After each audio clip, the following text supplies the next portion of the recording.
we wanted to talk a little bit, of course, about the last 4 years. I mean, the Virginia four-peat is going down in history. I mean, it is so legendary what you all have accomplished as a team, as a staff.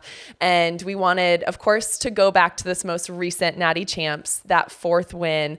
Tell us what it meant to you as a coach and seeing what it meant to your athletes to get that fourth consecutive national championships under your belt. Yeah, I mean, obviously it's really special. I think when you become a national champion for the first time, you become part of a very select group of people, right? You become a part of an elite group of people. It's like, and both of you know this, it's like becoming an Olympian. You're like in this new league, you're in this new family, and it's really elite because very few people do it. And so when you win your first one, it's really special because even though the NCAA has been around for a long time, at least in our sport, not that many teams have actually won a national championship. There's only like 9 or 10, which is pretty surprising. But there've been so many like dominant teams back in the 80s and 90s and early 2000s that just won a bunch of them. So there haven't been that many teams who actually have won. And then to do, not 2, 3, but 4, it's really cool because, and the coolest thing I think about it is and I said this to the girls before we even went to NCAAs, and we'll be able to say it again next year, which is great because it's something probably the most coolest, like just, I don't even know what the word is for it, but what I said to them is there's nobody in the NCAA. There's no woman in the NCAA, no female athlete in the NCAA currently that has ever won a national championship in swimming and diving, except for you women sitting in this room here in our pool or the room that we were in or whatever, right? Because it's anybody else. The last time somebody else won was 2019. Wow. So nobody in the current NCAA has won other than our girls, and I think that's really cool. Yeah. But this one was, they're all really special.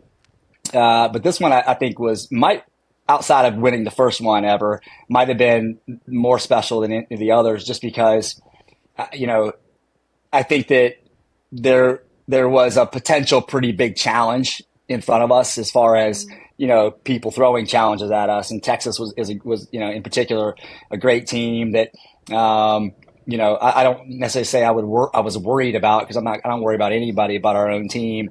But I knew that they were going to challenge us probably more than we had been challenged in the past. And so to be able to go in and perform even more, under even more pressure than probably before, is pretty special because they really stepped up. And I can't remember if I shed a tear the first NCAA championship that we won. I probably did. But the last prelim session of women's NCAAs, I literally cried twice. Are you normally an emotional guy? No, No. I don't cry. I mean, I'm emotional as far as like I get amped up and I get emotional at meets and that kind of thing. But I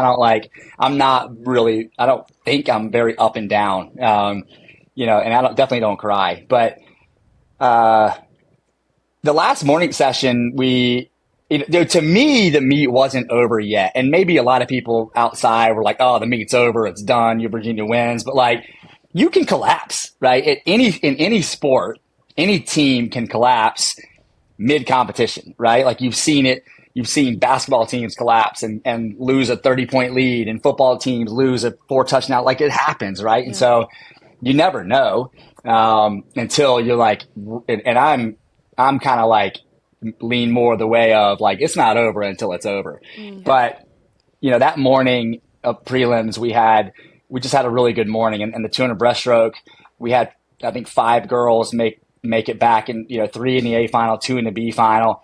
And it was like, okay, like it's not just one person doing their job. We just had 5 people do better than might have been expected. And then we had 2 200 butterflyers who weren't seated one wasn't seated to score at all. One was seated like 15th. Both made the top 8.